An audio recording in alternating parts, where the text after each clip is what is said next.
कार्पण्यदोषोपगतस्वभावगभृच्छामि तं धर्मसमूढचेतः यश्रेयस्या निश्चितं ब्रूहि तन्मे शिष्यस्तेऽहं शादिमां त्वां प्रपन्नम्। सभी सज्जनों को भगवान का नाम का नमस्कार। हम लोग अभी गीता महात्म्य को संपूर्ण करके समर्पित किया हुआ है। अभी गीता ध्यान 9 श्लोक में परिपूर्ण है। गीता ध्यान इसका बारे में हम लोग थोड़ा सा विचिंतन करके गीता का पहली अध्याय का प्रथमाध्याय को विचिंतन में आगे का 2 दिन में हम शुरुआत करेंगे। गीता ध्यान 9 श्लोक में ये पारायण करके हमने समर्पित किया हुआ है। उसको ठीक तरह से हम ध्यान में लेना है। मतलब एक एक श्लोक को हम ध्यान रूपेण उसको हर रोज पारायण करके गीता का पाठ करना चाहिए। महात्म्य को शुरुआत में एक बार पारायण करके आगे से 18 अध्याय पारायण करते टाइम भी अगर सभी को पारायण करना या उसको अध्ययन करना जानता है तो भी महात्म्य को 18 अध्याय पूर्ण होने पर महात्म्य को पारायण करना है। फिर एक एक अध्याय करके रोज 18 दिन में आप गीता का पाठ करते हैं। उसको 18 अध्याय परिपूर्ण होने पर मतलब शुरुआत में भी अंत में भी गीता का महात्म्य को पारायण करना है।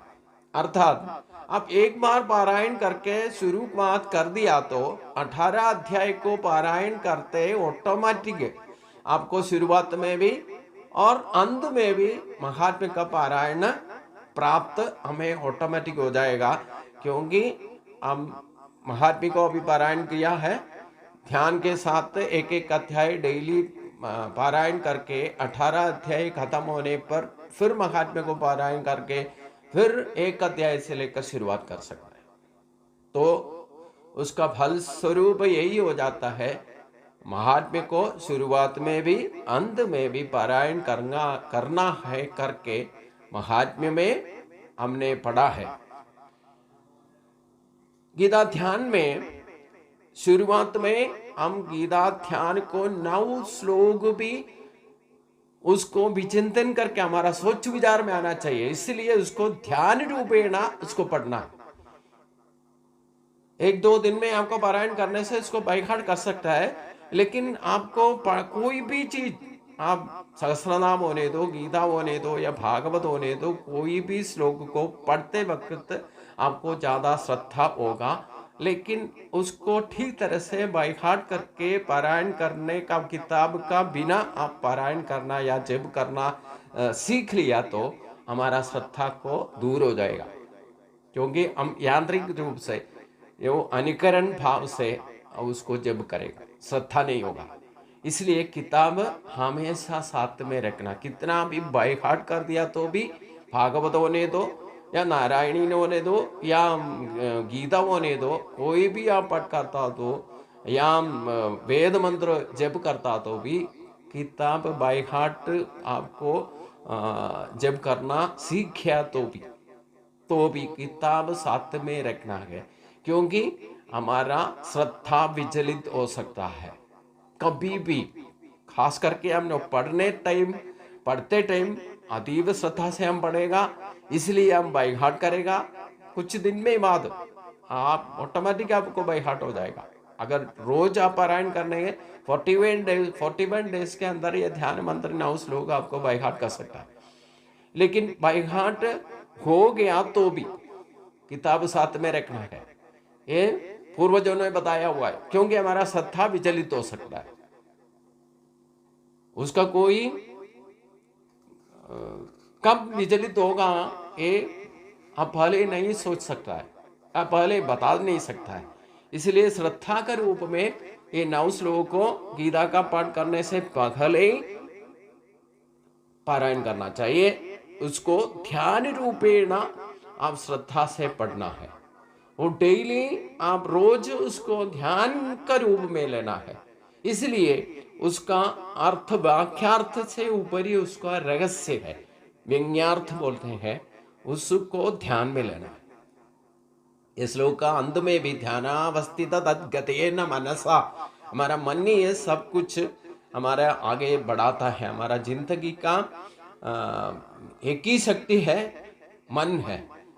मन के हिसाब से हम हमारा चिंता बनता है, हमारा बोल चलन, हमारा चाल चलन सब बनने का फॉर्म करता है हमारा मन ही। प्री प्लान करने का एक ही हमारा इंद्रिय है, वो भी सिक्स्थ सेंस है मन। इसको मन को शांत रखना है, उसके लिए उसको स्टेबिलिटी लाना है, उसके लिए ध्यान मेडिटेशन मस्ट है। वो मेडिटेशन करता है तो भी गीता का पाठ करते टाइम क्या मेडिटेट करना है ये 9 श्लोक में बताता है। इसलिए गीता का ध्यान को ठीक तरह से पढ़ना है। इसको कैसे पढ़ना है, उसका अर्थ को, उसका भगवान ने क्या उद्देश्य है, उद्देश्य गीता बताया करके एक गीता का ध्यान मंत्र में एक एक श्लोक में बताता है। उसका रहस्य को हम इंस्पिरेशन इच्छा शक्ति से पढ़ना है, उसको क्रिया शक्ति में ध्यान करना है, वो ज्ञान शक्ति में बदलना है। ये हम एक एक आत्मी हासिल करना है। इसलिए उसको बताने में हम, इसलिए अभी ऑडियो सिर्फ वीडियो छोड़ करके ऑडियो कर रहा हूं, क्योंकि हमारा 2 सेंस यूज करने पड़ेगा। अगर हम वीडियो डाल दिया तो मेरे को भी 2 सेंस यूज करने पड़ेगा। अगर ऑडियो होने से ऑडियो नहीं, वीडियो होने से 2 सेंस यूज करने पड़ेगा। अगर ऑडियो होने से हमारा कहानी श्रवण मात्र से आपको इंस्पिरेशन और इंट्यूशन मिल सकता है। भक्ति का 9 कदम हमने आगे रखना है, तो भी पहली कदम जो है श्रवण है। श्रद्धा श्रवण से, महात्म्य में भी बताया गीता का, श्रद्धा से आपको सुनने से भी आपको जिंदगी बदल जाएगी। पूरा आपने अभी तक जो कुछ भी किया है उसका कोई मतलब नहीं है। आप श्रद्धा से गीता का एक शब्द भी आपका हृदय में हिट कर दिया तो आपका लाइफ को चेंज कर देगा। इसलिए श्रद्धा से सुनना है। ये सुनने के लिए मेरा फोटो देखना, मेरे को देखना कोई जरूरत नहीं है। मेरा शब्द को सुनो, आप मेरा आवाज सुनो, ये कान से कान तक पहुंचना चाहिए। आपको कोई कॉपीराइट का कोई बंधन ज्ञान में नहीं डालता हूं। लोग जो कुछ भी आपका सुनता है, आप कितना लोगों को बता सकता है, आगे बढ़ा सकता है, शेयर कर सकता है, उसका पूरा स्वातंत्र्य है आपको। मेरा नाम भी नहीं बताना, मेरा नंबर का कोई, एड्रेस का कोई पता नहीं, मेरा शब्द को सुनो। वो कान से कान पहुंचना चाहिए, घर से घर पहुंचना चाहिए। गीता का प्रचारण इसी हिसाब से मैं करता हूं। अभी 15-20 साल में इसी लक्ष्य में करता हूं, क्योंकि गीता का श्लोक में एक हमारा ही भक्त एक डाउट एक बार पूछा था। ये हर जगह में गीता में 3 आदमी का संवाद शब्द सुखाई देता है। धृतराष्ट्र का एक ही शब्द, एक ही बार धृतराष्ट्र का शब्द आपको सुखाई देगा। वो गीता शुरुआत तो उसी से शुरू होता है।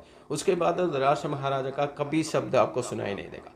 और दूसरा है संजय का शब्द आपको सुनाई देगा। ज्यादा से ज्यादा शब्द किसका है? भगवान का ही है। अर्जुन का भी भगवान का शब्द से कम है। मतलब कोई डाउट या उनका शंका, जो संशय आ जाते हैं, वो पूछने में अर्जुन खास करके संवाद किसका बीच में? अर्जुन और भगवान का। और एक आदमी ने मेरे से पूछा था, ये हर जगह भगवान ही वाचा, श्री भगवान ही वाचा बोलता है, क्योंकि ये श्री कृष्ण बताता है, लेकिन श्री कृष्ण वाचा क्यों नहीं लिखा है? मतलब क्या है? वो सबसे श्रेष्ठ संशय है, क्योंकि भगवान अपना नाम नहीं रखा है। भगवान खुद भगवान है, लेकिन कॉपीराइट नहीं रखा है। भगवान बोलने से श्री कृष्ण का जन्म से भी ब्रह्म का शक्ति को लक्ष्य रख करके भगवान ने ऐसे बताया, मेरा नाम से गीता प्रकटित नहीं होना है, भगवान का नाम से। क्योंकि श्री कृष्ण ने हमारा जैसे आदमी जैसे जन्म लेकर के ये 125 साल तक जिया, जैसे हम लोग जिया है वैसे ही जिया है। लेकिन वो देवी के संभक्त को आश्रय करके भौतिक में व्यवहारित करके अपना जिंदगी परिपूर्ण करके हमें दिखाई दी, मातृका बना है। लेकिन ठीक तरह से हम समझ नहीं पाए। इसलिए भगवान वाचा बोलने का मतलब क्या है? अपना कॉपीराइट भगवान खुद नहीं रखा है। मेरा नाम से नहीं गीता आप लोग पढ़ना है। वो भगवान बोलने से कौन है? 6 तरह का ऐश्वर्य का जो मालिक है वो भगवान है। अवस्था त्रय का मालिक कौन है? वो ही भगवान है। वो भगवान कौन है? गीता महात्म्य हम लोग पढ़ा है, गीता में परमा विद्या ब्रह्म रूपन संशया, वो खुद भगवान है। गीता शास्त्र वो खुद भगवान का स्वरूप है। इसलिए इसका कॉपीराइट मेरे को और आपको किसी को भी नहीं है। हमेशा कॉपीराइट किसके पास रहेगा? भगवान के पास। इसलिए मेरा जो आपको शब्द सुनाई देता है, इसको आप खान से खान तक पहुंचा दीजिए, क्योंकि मैंने नहीं बताया, मेरा नाम नहीं होना चाहिए। न भगवान का, श्री कृष्ण भगवान का भी नाम रखने का उद्देश्य भगवान नहीं रखा है गीता में। श्री भगवान बात ही बोला, कॉपीराइट अपने पास नहीं रखा। भगवान बोलने से श्री कृष्ण भगवान ने भगवान का ही अवतार लेके आया था। इसलिए एक निमित्त मात्र शरीर लेकर के, शरीर मात्र धर्म साधनम, अखिल जगत में हमें जो भी शरीर मिलता है वो निमित्त मात्र है। हम उसी को देखभाल करने का ही हमारा अधिकार है। लेकिन उसका पूर्ण अधिकार किसके पास है? भगवान के पास है। हमारा शरीर का भी कॉपीराइट हमारे पास नहीं है, तो भगवान जो कुछ ही बताया वो वैसे के वैसे फैला दीजिए, कान से कान तक शेयर कर दीजिए, यही मेरा रिक्वेस्ट है। इसलिए महा ध्यान मंत्र एक एक करके हम चिंतन करके आगे जा करके कितना दिन में एक गीता का यज्ञ खत्म होगा करके मैं पहले गारंटी नहीं देता है। क्योंकि जितना दिन में भी कितना भी एक श्लोक भी आप ठीक तरह से समझना चाहिए, उसका मतलब उद्देश्य लक्ष्य क्या है वो समझना चाहिए। उसी उद्देश्य से मैं आज तक गीता का प्रचरण किया है। इसलिए मैं कोई संस्कृत पंडित नहीं है, कोई भी कुछ भी नहीं जानता। भगवान ने मेरे को गीता को प्रचलित करने, मेरा भक्तों को बताने के लिए बताया, वही मैं करता हूँ। इसलिए मेरा नाम से भी या मेरा शब्द का भी कोई कॉपीराइट में नहीं रखता है। आपको जो भी सुनाई देता है वो श्रद्धा से सुनिए और सुन करके समझिए, और समझ करके बच्चों लोगों को खास करके, क्योंकि कल का वरदान हमारा बच्चे लोग हैं, इसलिए उनको कान से कान तक पहुंचाने का कोशिश करिए। इसको कितना भी आपको शेयर करने का स्वातंत्र है। मेरा नाम भी नहीं लेना, कोई जरूरत नहीं। इसलिए अभी पहली श्लोक को हम विचार करने से, ओम पार्थाय प्रतिबोधितां भगवता नारायणेन स्वयं व्यासेन ग्रथितां पुराण मुनिनां मध्ये महाभारतम अद्वैतामृतवर्षिणीं भगवतीं अष्टादशाध्यायिनीं अम्बत्वाम् अनुसंधानामि भगवद्गीते भवद्देशिनी। इसमें जो पहले ओम पार्थाय प्रतिबोधिताम, इसमें एक बदल शब्द को, नाम को मैं बदल लेता हूं। उसमें क्या ऐड करता हूं? ओम मनुष्याय प्रतिबोधितां भगवता नारायणेन स्वयं व्यासेन ग्रथितां पुराण मुनिनां मध्ये महाभारतम अद्वैतामृतवर्षिणीं भगवतीं अष्टादशाध्यायिनीं अम्बत्वाम् अनुसंधानामि भगवद्गीते भवद्देशिनी। अर्थात इधर पार्थन बोलने से वो कुंती पुत्र है, अर्जुनन है, लेकिन केवल अर्जुन के लिए अर्जुन को ही प्रतिबोधित करने के लिए गीता को किसने बताया? व्यासदेव। व्यासदेव कौन था? स्वयं नारायण का अवतार था। तो उन्होंने क्या किया? महाभारत का मध्य में 18 अध्याय का रूप में अद्वैतामृत वर्षिणी मातृभाषा बताया। हम लोगों का एक्चुअली मातृभाषा क्या होना चाहिए? अद्वैतामृत वर्षिणी। उसका स्वरूप कैसे? 18 अध्याय में।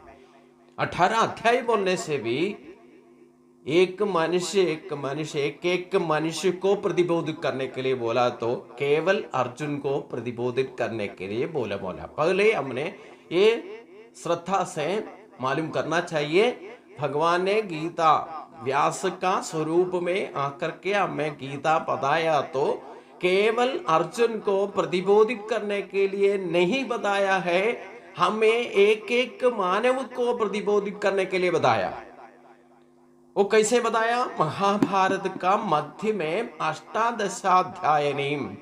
मतलब 18 अध्याय का स्वरूप में हमें गीता शास्त्र प्रकटित किया। तो ये 18 अध्याय का योग क्या है,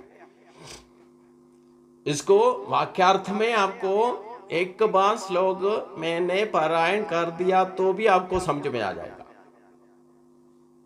उसको एक एक पद को अन्वय करके या उसको अर्थ बताने का कोई जरूरत नहीं है। अगर आपको पढ़ना तो भी, वाक्यार्थ पढ़ना तो भी, आप एक व्याख्यान का या भाष्य लिखा हुआ किताब को पढ़ने से भी आपको वाक्यार्थ मिल सकता है।